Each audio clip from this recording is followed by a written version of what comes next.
Welcome to big news. నేను మీ గౌసుద్దీన్ షేక్. ఉన్నదే రాస్తా, చూసిందే చెప్తా.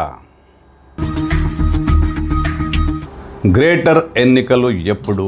కొత్తగా ఏర్పాటైన కార్పొరేషన్లో ఎన్నికలు ఎప్పుడు? ఇది రాజకీయ నేతలను వేధిస్తున్న ప్రశ్న. అనేక మంది ఇప్పటికే తమ రాజకీయ భవిష్యత్తును డిసైడ్ చేసుకుని ఏ డివిజన్లో పోటీ చేయాలి, ఎలా చేయాలి, మంది మార్బలం ఎలా, నిధులు ఎలా, ఇవన్నీ ఇప్పటికే సమకూర్చుకుంటున్నారు. అయితే ఎన్నికలు ఎప్పుడన్నది క్లారిటీ రాలేదు.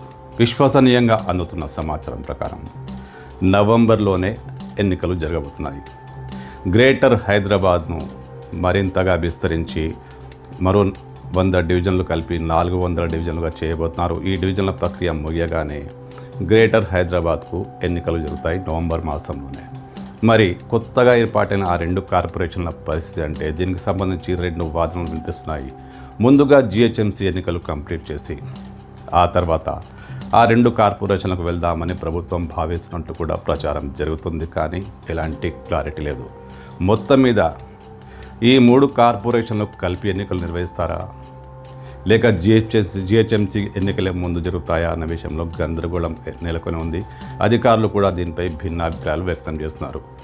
ఇప్పటిదాకా అందుతున్న సమాచారం ప్రకారం జిహెచ్ఎంసీ ఎన్నికలకు అధికారులు కసరత్తు ప్రారంభించారు. డివిజన్ల పునర్వ్యవస్థీకరణ 2వ దశలో పూర్తయిపోయిన వెంటనే ఈ జనాభా లెక్కలు, ఎస్ఐఆర్ ఇవన్నీ కంప్లీట్ అయిన తర్వాత జిహెచ్ఎంసీకి ఎన్నికలు నవంబర్లో జరపబోతున్నారు. అది కాకుండా జిహెచ్ఎంసీతో పాటే ఆ 2 కార్పొరేషన్లు కూడా ఎన్నికలు జరిగే అవకాశం ఉందని ఒక వాదన.